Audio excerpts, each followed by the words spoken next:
Okay, I apologize for the noise in the background, but I can't help it. And I just dropped the fan down to low speed to reduce the noise a little bit. They are inflating like crazy, and the inflation is extremely high. In less than a year, the price of gold has gone up almost $1,000 an ounce, which is it's 50% or more inflation. Now, what is this telling us? This is telling us the system is broken, and much worse than that, they're going to break it on purpose. So what we are seeing is a stock market going up. Man, the economy's good. No. It's all built on lies, theft, fraud. It's all stolen money. Money that doesn't really exist, that they invented, created through a bunch of weird games. I don't even know all the details, but my understanding is that $1 created by the federal government can be amplified to $29. The banks are authorized to create fraudulent money and use all that against us. It's a criminal enterprise, and the Congress is part of the criminal enterprise. So what we are going to see is the stock market is going to go up even faster. And what does that mean? Well, if there was no stock market to invest in, then all of that cash would have to somehow get absorbed into the economy. Which means basically they're robbing us. They're stealing from every one of us. Every time they create these dollars the way they do it, they're robbing some of the value of the dollars we've already earned and already hold. So they are stealing us blind, and they're intent upon destroying us. Not just destroying us financially, but I'm talking physically. So we can expect the stock market's going to go screaming up some more. Powell just gave the nod to the stock market that, don't worry, baby, they're going to drop down that interest rate and keep dropping it down. And every time they do, they're going to destroy what little purchasing power is left of the dollar. So I know some people will say, oh, there's 7 cents left on the dollar since the Federal Reserve was created. Well, there was 7 cents left on the dollar before Trump became president. Way before he became president. So my guess is that by the time Trump became president, there was only 3 cents left. I did the math one time, and I figured out it was before the end of Trump's presidency that the value of the dollar would drop below 2 cents, about 1.5 cents. This is just general math I was using. So right now, there ain't even 1 cent left in the dollar. It's more like 0.5 cent is what we've got left of the original 100 pennies in the dollar. They've robbed from us. The Congress went against the Constitution, created a debtor nation, and gave a monopoly to those who now occupy, own, and run America. And that includes you and I. Because they've done all kinds of legal shenanigans, all kinds of frauds to enslave us. And they are going to pull the rug out from us even more. They want to destroy America. We've been the target for a long time. This has been the long-range planning of a few peculiar families. It's not many people involved in this. What can you do about it? I don't know. I don't think you can vote your way out of it. I don't even think you can shoot your way out of it. I think you're stuck. I think I'm stuck. I don't think there's anything we can do except passively go lightly into the night and let them take us out. They did the same thing to Germany. And Germany answered the world by giving them Adolf. Adolf came to power to save that nation from the banksters. I'm sure you've heard of the Weimar Republic and the inflation that they had. And you probably also heard about the book burnings that the Nazis did, especially in Berlin. Now, I want you to know that all of my life, until this last year, probably only within a year too, a year at that, within a year, I always assumed, because the way they reported it, I always assumed, my God, the Nazis burned Bibles in Berlin. They burned the good book in Berlin. Turns out, and I had to learn the name of this guy just to make sure. Turns out they burned the works of Magnus, it's his first name, Magnus, just like Simon Magnus, just like the three magi, sorcerers, just like the guy who's going to win the presidential election.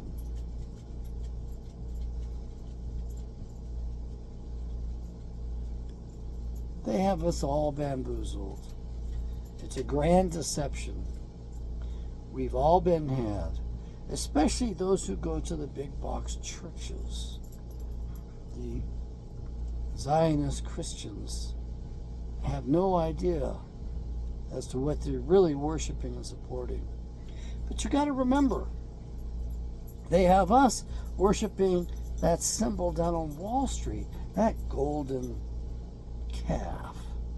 I know it's a big bull with its head down and a very threatening posture. That's the golden bull. That's the calf. That's the same critter that we worshiped back in Egypt. They worshipped in Babylon. And they worshipped in the land of Canaan. The Canaanites who intermingled with the Israelites. Apis, I believe, was the name of that bull god that the Egyptians worshipped. So you need to understand that, I know you and I don't believe it. We don't believe that there's a god called Apis. It's a freaking bull. But they believe it, and they take action based upon their beliefs. And what's the action they take? All kinds of stuff. For one, they worship the Queen of Heaven and elevate women to an uncanny point where societies, cultures, civilizations are destroyed. That's what happens at the end of those cycles. Once women's sexuality, according to Unwin, published in 1934, actually written in 1932, but he wanted to wait 2 years to publish it. Sex and Culture was the title of it. You can look it up on the internet. Don't ask me to send you a copy. It is massive. It's way too big to be emailed. Maybe you can figure out a way to email it. If you can, write in the comments below. Let other people know. James, no, it wasn't. Was it James Unwin? Unwin was his name for sure. I think it was James. I don't remember his first name definitively. I'd have to go look that up. One of the most important books ever written. You see, Mr. Unwin was a I think he was a social psychiatrist. It was his life's work. And he waited 2 years because he wanted to make sure that his premises, his conclusions were right. And he had studied all existing cultures that were available to him in history that's available to us during this particular Earth age. And he said that once female sexuality became unbridled, not contained, not controlled, then two things. The first thing is you can't put the genie back in the bottle. It's not going to happen. That's what he said. I don't think he was right. And the second thing was, in short order, that culture, that civilization disappears from the face of the earth. So all of these civilizations before that have given women free reign in their sexuality haven't been able to stop it, and they've disappeared. It's the death blow. It's the end of their culture, the end of their civilization. Then, of course, you have the outsiders who did this to Germany, and they charged usury, and they printed up currency, and they inflated the currency, the Weimar Republic. And then Mr. Hitler came to power, and he actually succeeded in putting the genie in the bottle, back in the bottle. Or did he? My friend, who was recently deceased earlier this year, a decade older than I am, he, when I told him this, he corrected me, because I assumed, I said, look, Hitler was able to put the genie back in the bottle. And the thing is, Hitler really did do that.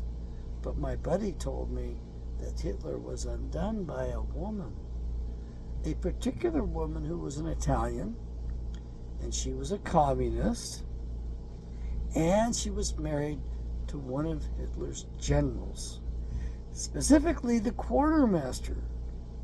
And this communist wife convinced her quartermaster general husband to sabotage the front lines, to sabotage the war. How did they do this? They shipped the wrong stuff to the wrong places. If they needed a particular caliber of ammunition, they shipped a different caliber of ammunition, so it was useless. If they needed certain clothes, like winter clothes, those were shipped to some place they weren't needed. So he sabotaged Hitler and the war.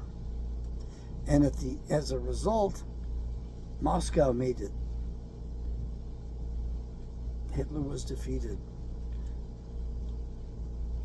I hate to call them the Nazis, but that's what everybody calls them. The National Socialists were turned back. And at the end of the war, this wife, this Italian wife of the German general, she and her husband went to Moscow after the war, and they were received as if they were royalty and treated like royalty, and they were given very nice lives in Moscow after the war, because the people knew that, hey, they saved us. So they took care of them. So we can argue. So if you agree with me or disagree with me, I don't care. If you have one opinion or the other, I don't care. I would like to see it in the comments. I would like to see your experiment or your opinions, your observations, your experience. Show it down below in the comments. It'd be nice to get some comments for a change. So I like to look at it as Adolf Hitler succeeded in putting the genie back in the bottle. And the books that he burned in Berlin were not the Bible. They certainly didn't start with that. I don't know what books they burned, but I just found out in the last year that they burned the private library of a physician there named Magnus Hirschfeld. Hirschfeld did the first transgender surgeries in the world in Berlin. I think about 1930, roughly. 29, 30, 39, somewhere. Maybe it was earlier than that. But that's what he did. Now, how did Adolf Hitler put the genie back in the bottle? Sheer genius. And I really think we should do such a program here. He offered them a deal that was so sweet. He basically said that the National Socialist Party, they weren't called the Nazi Party, that's not what they called themselves, they would take out the mortgages. They would offer a newlywed couple a mortgage on a house. And upon the birth of the first child, 25% of that mortgage was poof, gone, forgiven. You see, Hitler was a genius. Not an evil genius at that. That's what they made him into. I think the jury is still out on Adolf Hitler. We still have to look at that. And upon the birth of the second child, another 25% of that mortgage was forgiven and gone. So just imagine the wife who's staying at home, having children, is earning the house. And Adolf Hitler also created a bunch of jobs for the men. Guess how many jobs Adolf Hitler created? How many do I have up? 1, 2, 3, 4, 5, 6 million. Yep. It's interesting how that works. And the men were given good wages. And not only that, they monetized their money. So a man could have unlimited wealth if he was motivated. In other words, he provided the ultimate motivation to the women. I'm going to give you a home, complete with a white picket fence, and you're going to give the nation children. And I'm going to give you a husband and a job. He's going to have a job whereby he goes and he makes enough money to support the family on one income. He's going to be well paid. He's going to be able to earn to his heart's content. Hard work, he can make more. So, he rewarded both of them. And of course, the women wanted their families, so they kept their clothes on, so to speak. They didn't have the burlesque shows in Berlin anymore. They didn't have 57 different names for 57 different types of prostitution like they had in the Weimar Republic in Berlin. And right now, prostitution is an all-time high. It was only about 10 years ago, now maybe a little less than that, maybe a little more than that, that 1 out of every 3 American women at one point or another during her life prostituted herself, gave sexual favors for favors in return. Today, and by the way, that number, you're going to ask me where I get the number. It came from Michael Savage. It came also from two other men. Joker, a Better Bachelor, and from Coach Greg Adams, the black man who makes us laugh our asses off as he talks about mud sharks and stuff. I mean, he's a very direct fellow, and he's actually had some keen observation powers, and he tells us what's coming socially as we deteriorate further. He's warned us about a lot of things, and right now it's probably a 50% of women prostitute themselves at one point or another. And in case you think that's just an American thing, no, it's not. When they did the socialization of all those European nations before it became the European Union and the Euro, they had welfare. But part of welfare was if a woman could work, she had to work. And if she could make a living as a prostitute, by God, that's what she had to do. And so the state was referring them out to prostitute themselves. We're not very far from that here in the United States, although it can be argued that the institution of marriage has been turned into prostitution. There's plenty of intellectual basis for that. Men don't get a fair shake. We're not going to get a fair shake. We're expected to take the brunt of things. Probably the worst thing about this is that custody of the children is automatically awarded to the women, and they're paid handsomely for that, and so they weaponize the possession of the children. And children are, parental alienation, especially from their fathers, is pretty much de jure. That's just the way it is. But as a result of that, 70% of these boys reared by mother alone have problems with the criminal justice system. Hence, you've got to expand the criminal justice system. You have to expand the penitentiaries. So that's what they've done. And the United States of America incarcerates more people than all of the other nations. We incarcerate more of our men and women than any other nation on earth. Is that the sign of a free country? Is that the sign? Does that indicate a free people? No, this government has got too big for its own britches. It needs to be chopped down in size. Are we going to do it? No, we'll get nuked first. That's what they're trying to do, is they're trying to get us nuked. They are also trying to reduce us so that we will become barbarians and go after each other. They may succeed in that. And I know you don't believe what I'm saying. Just think I'm some nut out there spouting it off. But we have a lot of indicators that their goal, what did they call that? The great cause? The purpose of which is to reduce us to barbarism so that we fight each other with a tremendous amount of bloodletting in particular, because that's what their gods call for. They want human sacrifice. They want the blood pouring off the land into the creeks, into the rivers, into the oceans. And you may think it doesn't do anything.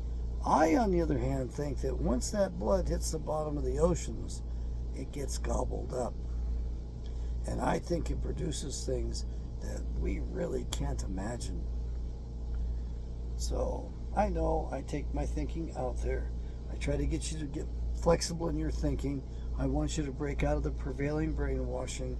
A man should be awarded custody of his children, unless there's something seriously wrong with him and wrong with his parenting, because a man produces civilized adults who behave themselves.